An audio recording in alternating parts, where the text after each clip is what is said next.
So Carole, good morning, and what an honor and a pleasure it is to have you with us this morning. I know that your schedule is a tight one, so we're going to keep this conversation as light and as compact as we possibly can, but I know there's so much to learn, so I'm not going to rush it too much. All right? So why don't we start by you telling us who is Carole Eleuthere-Jn Marie? Tell us your journey, where you started, and to date, where you are today. Okay, well, I like to start off by saying, first off, that I am a blessed daughter, a sister, a loved auntie, a mother, and a wife. And very importantly, I am an individual with an ardent desire to add value and to make a positive impact through my journey in this world on the persons I meet, I come into contact with every day. I am the seventh of 9 siblings. I grew up in St. Lucia. My parents are both farmers, and I have 2 grown sons, and I have been married for 27 years. So basically, throughout my life career, I have had lots of people around me who believed in me, who encouraged me. My career in banking started off, I have literally been in banking about 21 years. So I started off in banking straight out of A-level college back in 1986. And I left banking to go off to university. Came back, stayed in banking for a little while, and then went off to the UK back in 1992 to study accounting, to do my professional accounting certification. That was ACCA. I came back, I stayed in accounting for probably about 10 years, and then went right back into banking with a twist of capital markets and investing. So largely, I have had about 10 years of accounting experience and 21 years in banking with retail and commercial, capital markets and investing. And this largely is who I am. I studied University Cave Hill in Barbados. And so it was quite instructive or instrumental for me to find myself back in Barbados, where I started my university career. Fantastic, fantastic. There's so many wonderful things I heard in there, that you're part of a big family, clearly.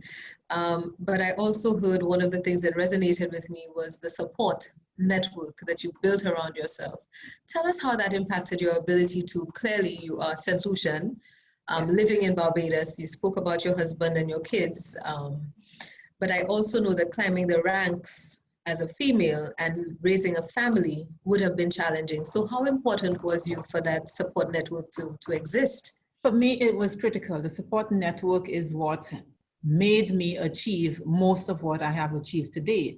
I had very supportive parents. My father, who pushed me from the onset, I keep saying he was the first real feminist that I came into contact with, who always said that you could do it if you believe it, if you want it bad enough, you can have it.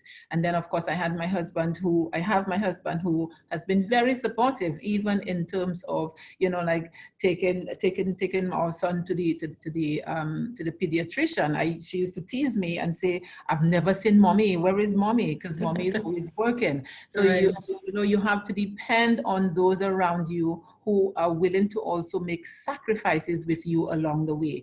And that for me has been key to what kept me going, gave me the encouragement and helped me to dream big and to go after my dream.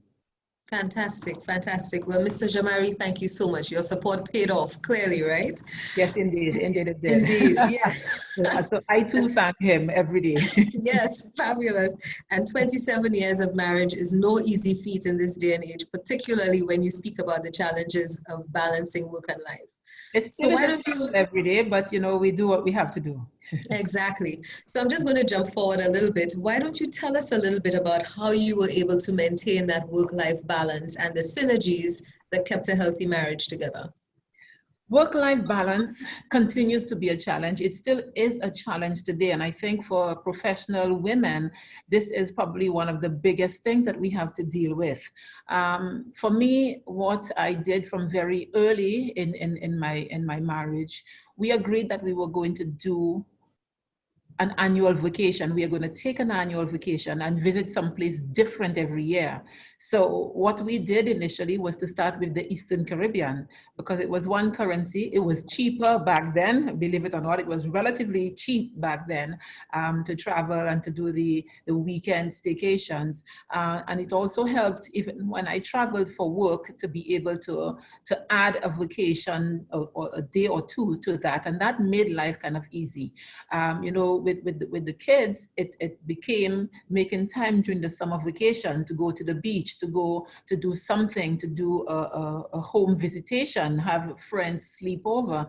But more importantly, even if I was late coming in back from work, I still, you know, did what I promised that I would do. So my boys went to the beach a lot at night and used the lights of the car to bathe because I promised that we would go to the beach when I came back home from work. And that worked. In fact, it created for them something which was very different. And their friends wanted to come over just so that they could go to the beach at night. Yeah. No, that is a fantastic story. And even for me, Carole, that's certainly something that I would have to take away. Staying true to your word for your family. I mean, we would go the extra mile and do what we need to do for our career. And yet for family, it's easy to put it aside and dismiss it. So that is really a very good takeaway for me as a mother of young children as well. So yeah, boys, here we come, beach at night. Exactly. And they absolutely loved it. And their friends used to want to come over just so they could go to the beach at night. Yes, yeah, I imagine it's a little adventure every time you're late coming home. So that's okay. Great stuff. It is. What would you say are your guiding principles and success traits, Carole? For me, I believe in the golden rule, and that is do unto others. Do unto others as you would like do unto you, I think is critical in terms of, you know, when we're dealing with people. For me, it speaks to the whole concept of empathy, looking out for others, and having genuine care of and understanding in terms of how we deal with people. I also strongly believe in being true to self. So, you know, whatever you do, I feel you need to do it with passion because your passion will drive you. So for me, over the years, I'm somebody who has always focused on what I love to do, because if you do what you love to do, then your purpose in life is going to drive you. So your passion will drive you there. And so for me, that is what has really pushed me. Fantastic. I love the word passion because really and truly, when you see it less as a task and more of an area of enjoyment, then it's so much easier to get past all of the challenges or the obstacles that might be thrown at you. So really a great mantra. Precisely, yeah. Mm-hmm. Do you think that your experience in the industry has been different to that of your male counterparts? And are there any specific instances that come to mind? Yes, most certainly. I do believe women have a different path, a different success journey to men. And I tell the story of you know, my early days in banking when, and I'm sure you probably had some of that as well, when I used to go to the managing director's office or to the manager's office. All the managers had those huge mahogany desks that used to really be clean and shining. And what they would have on the desk most times was not paperwork. It used to be a little silhouette or figurine or some toy, a golf toy or something, but the desk was always so clean and shiny that I could see my face in there. And I used to think to myself, one of these days, I am going to have that mahogany desk. I'm going to have that office. And the truth is, I really did get to have that office, but I never got the clean mahogany desk. The desk was there, but the desk still continues to have paperwork, and there's a lot of stuff going on the desk at the moment. And I think really it's because men back then, they had a lot of support from the women, because it was mostly women who worked with those men, and the workload that came up their way was kind of less. And so that's why there was a lot of delegation. There was a lot of things being done by the support team. As to whether we as women take on a lot more, I'm not sure, but I do know that that many of us do not have that clean, shiny mahogany desk that existed back then, and the workload for us is is probably twice or three times as much. The other issue is I found, and I still continue to find, that perhaps some of our greatest critics are the women who we work with. And for me, it's always something that I try to speak to other women about. And as a leader, I try to remind other women that this is one of the issues that we have to help other women to overcome. So whereas back then, what I saw was strong support and rallying man or woman behind the man at the top, what I have experienced in some instances is kind of like more criticism and more of a pushback from other women. And that, I think, a lot of us women have to deal with every day, but we cannot make that our be and our be all and end all. Fantastic, Carole. You've touched on a couple of really good points there. And you're right. I think more women will speak to the fact that as they begin to ascend the ladder of success, their greatest critiques and perhaps the greatest reason why we pause for a cause is something that is sent out to us by a female counterpart. How do you get past that? Because for a lot of us, if we're not strong enough within ourselves, or if that criticism does not take a very constructive connotation, that in itself can be a hindrance to our success. So how do you get past that?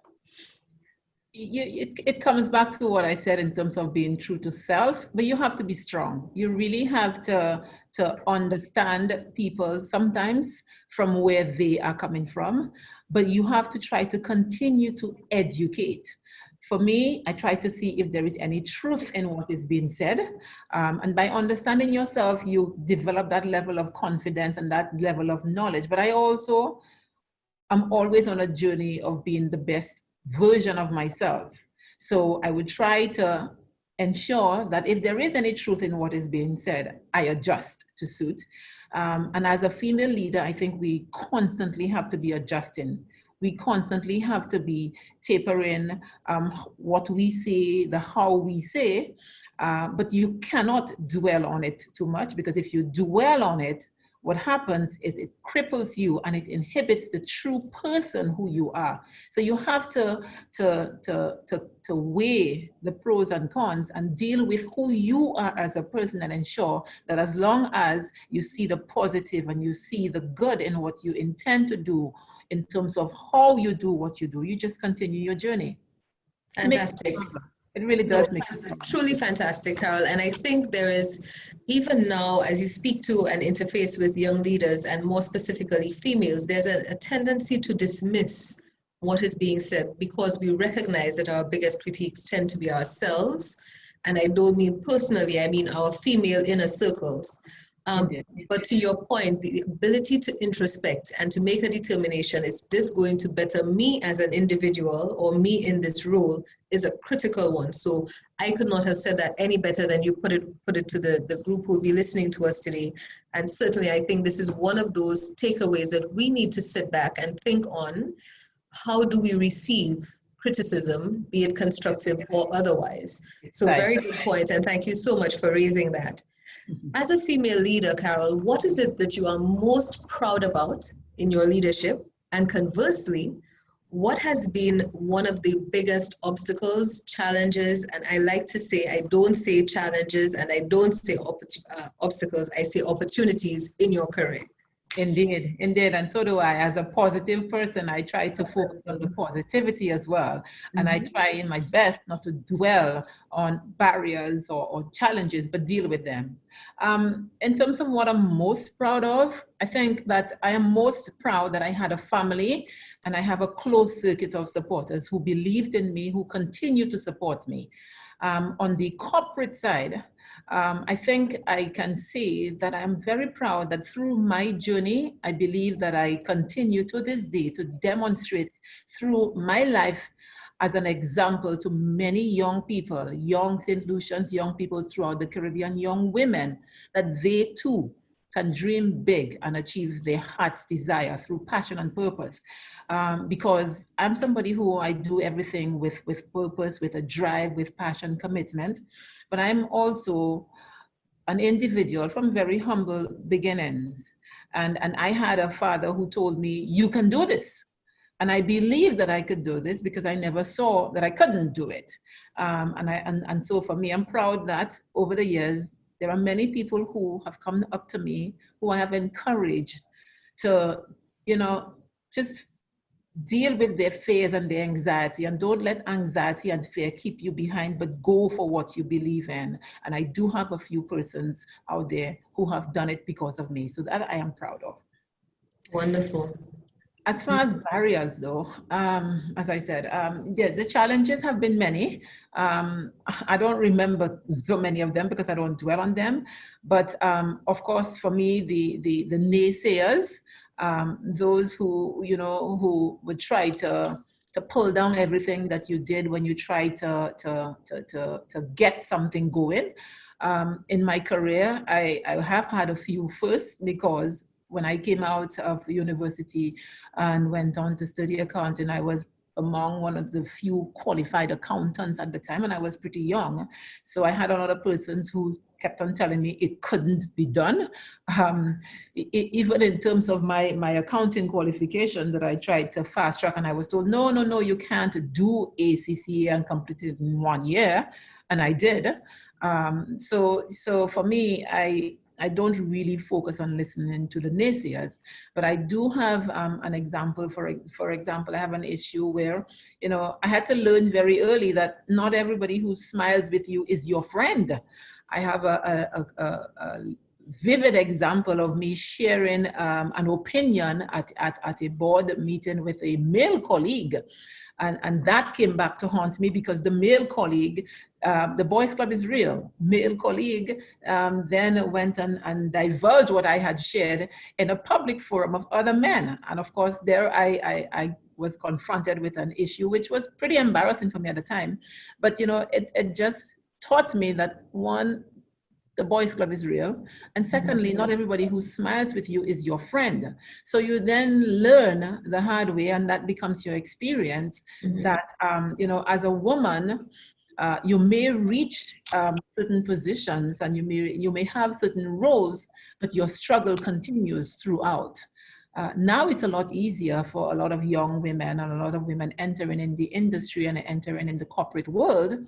But back then, when I was probably one of very few out there, it was quite a challenge. Very interesting positions put forth, Carole, and certainly reflective of what we see in everyday life. So here's a question for you, because I think this is one that we all need to pause and think about, and also position ourselves in such a way that we are actually positioning ourselves for the success that we want to happen in our lives. One of the things that I think is critical, and I'm hoping that you share the same position, is that the inner circles that we build for ourselves is also very, very important in terms of how we are seen, how we portray ourselves, and certainly where it is that we hope to end. Firstly, do you agree that that statement is true? And secondly, how do you determine who forms part of your close inner circles? Wendy, I really agree with that statement. As children growing up, my parents used to say, "Show me your friends, and I will tell you or show you who you are." So your inner circle is important, and I can tell you, beyond a shadow of a doubt, that you need people who will challenge you. You learn nothing new from people who agree with everything you say or do. So though that inner circle has to be people who share similar values as you, but also people who want the best for you. And for me, that is so important. And it is something that we have to use as women, as individuals in general, to help us to achieve our best and to go the full circle, is to focus on who is formed, who consists of our inner circle, or who is within our inner circle. Yeah, absolutely, absolutely. You've given a lot of really, really poignant and real advice to anyone who's listening, I think, which can be applied not only to our female leaders, but certainly to our male leaders as well, because in a lot of instances, we do have very similar opportunities. What advice would you share specifically with young ladies who are entering what is still today considered to be a male-dominant field? For the young ladies, I would say you are as good and in some instances even better than the average person in any of these roles or business circles that you are looking at getting into. So never let your sex define or limit your aspirations. It is important that those young women understand that fear, you will feel fear, you will have anxieties, feel the fear, but act anyway or act in spite of. So do not be afraid to allow your female intuition, your feminine prowess is what I say, to guide you, because you have it for a reason. And many of us have used it and we've gone out there and we've conquered. So build your courage, learn to deal with fear or feel it, because you are going to feel it. You are going to feel that fear, but act in spite of, and build your courage. Be firm. Understand that, courage does not always roar. That, this is one of my favorite quotes. It says, courage does not always roar. Sometimes courage is that little voice at the end of the day that says, I will try again tomorrow, because we will fail. We will not be human if we were successful at everything that we try. We will fail. We will have little stumbling blocks along the way. But, at the end of the day, say to yourself, I'm going to try again tomorrow. Just don't give up. Be the RBGs. Be the Ruth Bader Ginsburg of today. Ruth was a small, petite lady with a small voice. And look at how much she was able to achieve. Mm-hmm. Do not be afraid of who you are. Just go after what you want. Feel fantastic, fantastic. Absolutely. I love that. And I'm listening to you, and in the back of my head, I'm hearing that little train. I know I can, I know I can, I know I can. No matter how many times you go back down the hill, the meat of the man, the metal of the man, the determinant, the steel of the man will be determined by how many times you slide down that hill. But wake up tomorrow morning and keep and try again. Exactly. Fantastic, fantastic. So 2020 and COVID 2019 has presented an abundance of wonderful, wonderful opportunities, right? Some of them were those that kind of knocked us down. But then there were others where, it forced us to reconnect and rethink, reposition, repurpose, retool, and keep moving. Carole, what did COVID-19 teach you about Carole Eleuthere-Jn Marie in 2020? COVID-19, boy, and 2020, the year that we will never forget. For a long, long time, we will be. For a long time, yes. Yes. One of the things I said COVID-19 or taught me is that I can do all things through Christ who strengthens me. Wonderful. Because it just came from out of nowhere. And truthfully, COVID-19 taught me the true meaning of resilience. Because through the challenge of COVID-19, there was no information, there was no precedence that we had to deal with, and things were coming at you fast and furious, and you had to do something. And as a leader, I remember a saying, because I'm somebody, I remember all these quotes, that, Peter Drucker says that rank does not confer privilege or give power, it imposes responsibility. And so the responsibility to be able to think of, for the people who are looking up to you, expecting that you have the answers in a world where there are no answers. Mm-hmm. So, and for me, doing nothing is never an option. Mm-hmm. You have to do something. You have to get up. You have to deliver. You have to be there for the people who are dependent on you. And so 2019 just taught me that, we can do things even in all the uncertainties. We just have to work with what we have and show up and deliver. And fantastic. Fantastic. And that we did. And to all of our Caribbean counterparts out there, I want to say this is an opportunity where we can pause and give ourselves a bit of a tap on the shoulder. Yes. We kept moving. So fantastic. We've done well in the region. Yeah, absolutely. So on the lighter side, Carole, where would I find you on a Saturday morning at 10 a.m.? And has that changed from, say, the last 2 decades? What is different? What's happening in your Certainly, world? certainly. My Saturday morning routine has changed Okay. as I've gone through my life cycle. Now, on a Saturday morning at 10 a.m., you will most likely find me on the golf course. Um, that is where I spend my Saturday mornings now. Right.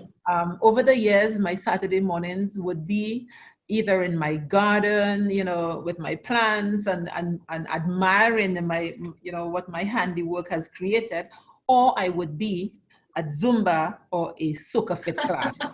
But that Lovely. part I really, really do miss. I really Right. do miss that Zumba soca fit part of my life, because for me that was like really just putting all your energy out there and Yes. dancing and enjoying yourself while getting in some health and Mm-hmm. wellness through fitness. Mm-hmm. Right. Um, Right. and golf is not as active, but it is quite a mental focus, and Right. so that is where I will be now. That's where you find me typically on a Saturday morning. Okay, so it sounds like you didn't get the shiny desk with the golf figurines on there, but you got the golf in. I So, did, I did, I did. so At you least did I really got well. part of it. And also what you're finding now is that there are a lot more women now playing golf, so that helps as well. Wonderful, wonderful. That sounds like a lot of fun. I think I have a sense of what that golf feeling is like, where you see it at first and you think, nah, not for me. It's a little too laid back, and then you get into it, and like you rightly said, you recognize the mental stimulus that it provides. Yeah. So good for you, Carole. One of the few ladies I know who actually participates in that sport. And it is quite an addictive game as well. When Yes, you start, yes, you just I'm can't told. stop. I'm told, I'm told. From your perspective, though, do you think that our industry has changed or evolved over the years with regards to the perspective of female leaders? Most certainly. Most certainly, I think the industry has changed.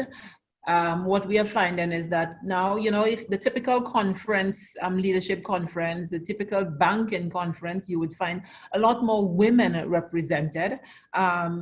And also what you're seeing is that there are now a lot more women at the top leading some of the banks, even in our Caribbean island. Right here in Barbados, we have 5 commercial banks, and 2 of these have female CEOs and managing directors. And for the other 3 at the Bankers Association level, the alternates who attend the meetings are typically or generally women. So I must admit, from the Caribbean perspective, I think there was a survey done a few years ago which showed that on the Caribbean front, we have a lot more women having leadership roles in the Caribbean. And that is kudos to us as a territory, as a region. And for the industry as well, I'm seeing a lot more women leading and having managerial roles. But I do believe, though, that there is still a lot of room for women to be leaders at the helm, at the board level. And that is one area where I think much work is still needed. And there is room for a lot of women to take on the challenge. Because as women, I know that a lot of times we feel that we need the experience and we need to know more, we need to be able to do more to take on, a board responsibility. But men don't even think this way. They see an opportunity and they say yes. And women need to overcome that fear of the unknown of being on the board and take on the challenge. But also those women who are there need to also look out for, recommend more women and bring more women up to be represented at the board level.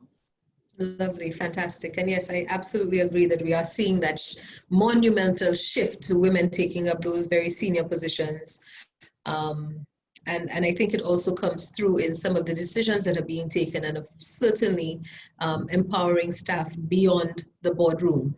So Exactly. into that question, how do you, Carole, empower and encourage your own teams for success?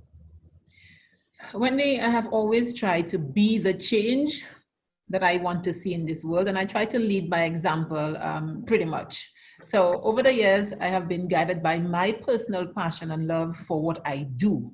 So what I try to do is to get people to understand the value of their work and how meaningful that their contribution is to the end product. So for me, if you are able to see how your contribution dovetails into a successful end product, then you can appreciate the value of what you bring to the table. And for me, I also try to get people to take responsibility and accountability for their share of what is coming to the table, so that they can really feel that glory moment. And of course, I try to, as much as possible, celebrate all wins, all successes, no matter how small. Yeah, fantastic. And that's a big part of it, when the team feels that you are actively engaged in their growth, but also, I mean, you know, the old adage goes that you praise in public and admonish in private. And so when they feel that there's an air of celebration with their own successes, they're encouraged to give and do a little bit more. So great job. Exactly. Yeah. So Carole, you know, it's always easy to talk about how do we encourage and how do we empower, but at this level, how do you remain motivated, inspired yourself? And who are some of the people who maintain that air of motivation and inspiration for you, and why? Well, for me, I mean, I really do like to see others who have done well, and how I keep myself motivated is, you know, I try to read a lot. I participate in leadership forums like this one. I try to have a sound inner circle of others who are not directly within my work sphere, but I support strong, positive women who have braved whatever the weather is, and done what they have to do. So those who have inspired me over the years, well, certainly I always start with my mother. My mother has been Nice. first and most, inspiring, phenomenal woman, who, you know, as a farmer, as a stay-at-home mother, made sure that her children always, you know, had what they needed to succeed, and inspired us all. You know, but then I also look at the lay of the land where I grew up in St. Lucia, and there are quite a few women who I think have done such positive things and made, you know, a mark for themselves, but also inspired us as women in general. I speak of our ex-Governor General, Dame Paulette Louise, who also came from, you know, lowly beginnings, but took the role of Governor General to the next level. Before her, we had a string of men, but I don't think that as a population, many people remember who did more, or who they could put on the same level as Dame Paulette Louise. She was like our Michelle Obama. So true. I think of the banking industry on the St. Lucia front. We have Charmaine Gardner, who was the first female vice president of the bank, of First National Bank. And we do not have, I've been thinking, you know, which other bank within the region do we have at that level of the board, the president of the bank, of the board, who is female. So that in itself is quite an achievement. So people like Charmaine, and if you know Charmaine, she's probably one of the most modest people that you would come across. She is like your everyday kind of a person. She is like how Mia Mottley, as Prime Minister, walks the street and lines and talks to people. And I've even heard Prime Minister Mottley says that she is not interested in any job that she can't be with the people and talk to the people and identify with the people. Mia Mottley, in particular, is another phenomenal woman that I feel particularly proud and inspired by. I listened to Mia Mottley's address, you know, the population, or she goes to make a presentation or a speech, even at the United Nations level, without a script, and is able to quite eloquently deliver her message and make an impact. And you listen to her in awe, and all you could say is, wow. How could she be? She speaks on the topic of finance, of economics, of, you understand, labor, international globalization, everything, and she is just as solid. So women like her inspire me every day. And on the international front, like I said, RBG, Oprah Winfrey, you know, I could just go on and on. Michelle Obama, I could go on and on. There are lots of solid, phenomenal women out there, and I take my cue from how they've done their bit, how they continue to make an impact, and I try to learn from them. Fantastic. And I think, one thing that has to be said is these are women of color who become role models for our own young ladies coming up to know that, yes, we can have a voice, and yes, we can have a seat at the table. So I think that all of these ladies, if I could get any one of them to speak perhaps at one of our lady leadership conferences, would be a tremendous addition for more reasons than one. Well, I certainly hope that you do get Mia Amor Motley. I think yes. She is one who continues to inspire. So I feel that she is our Barack Obama for the Caribbean. Wonderful, wonderful. I will tell you that her name has come up a resounding number of times. So this is my own challenge to see whether or not I can get Mia to say yes to speaking at one of our CAB Lady Leadership events. Go for it. Go for it. So we'll make it happen. I have no doubts we will make it happen. So Carole, let's talk a little bit again about your opportunities and what is your own go-to strategy for overcoming the obstacles, the strategy, the challenges, the opportunities that will come. And like you rightly said earlier, these really are the opportunities to define your own character. So what are your go-to strategies for overcoming? Well, I start off on the premise that doing nothing is not an option. And so for me, typically, delaying sometimes or most times just makes it worse. So I have this kind of like a strategic focus, which says, fail fast. Meaning if you have to fail, get it over and done with. Just do something. Define what it is that you're doing, work with what you have, because you will never typically in the corporate world have all of what you require to make a perfect decision, but you work with what you have, you define what you have, the parameters with which you have to work, and you go ahead and you do something. You act with the information in the best interest or the focus on the goal that you're trying to achieve. And then, having done something, you review and adjust. Because in life, in your corporate world, it's all the same. Change happens, and there will be always things that come at you that you don't have all the answers for. But if you are willing to do something, assess, admit if you've made a mistake, because mistakes is really experience, really. You've made a mistake, you got it wrong, you move on. You admit, you refocus, and you move on. Half the time, you cut your losses, and what the results are is success. I mean, in life, that's what happens. And so for me, that's how I approach challenges in the corporate world. Wonderful, wonderful. And one thing I always said is you can't break it. The system is such that you can't break it. So you know what? Absolutely, absolutely. And you'd be surprised to know just how much it can take. Exactly. And unless you try, you will never know. You will never know. You will never know. Fantastic. My final question to you, Carole. We spoke a little bit about providing guidance, advice to lady leaders within the financial services sector. But beyond the sector specifically, let's talk about the next generation. And if they were looking at this recording 20 years from today, what is the one message you want them to walk away with to remain inspired and motivated? My message to young people is to be fearless in the pursuit of what sets your soul on fire. Don't make an excuse. Don't let fear stop you. Don't let your own lack of self-confidence or your own inhibition stop you. Be fearless in the pursuit of what sets your soul on fire, because that is what is going to drive you to achieve your dreams. It's going to help you to reach the stars, reach the moon, reach levels where others may think that it is impossible for you. Be focused. Be the CEO of You Incorporated. Because I used to say, I'm the CEO of Me Incorporated, because I take full responsibility for me. Most times as women, we have this nurturing approach to life because we want to take care of everybody. We have to take care of children. We have to take care of them through university. Then it is through until they get married. And we constantly put ourselves back for others. Yes, that is good.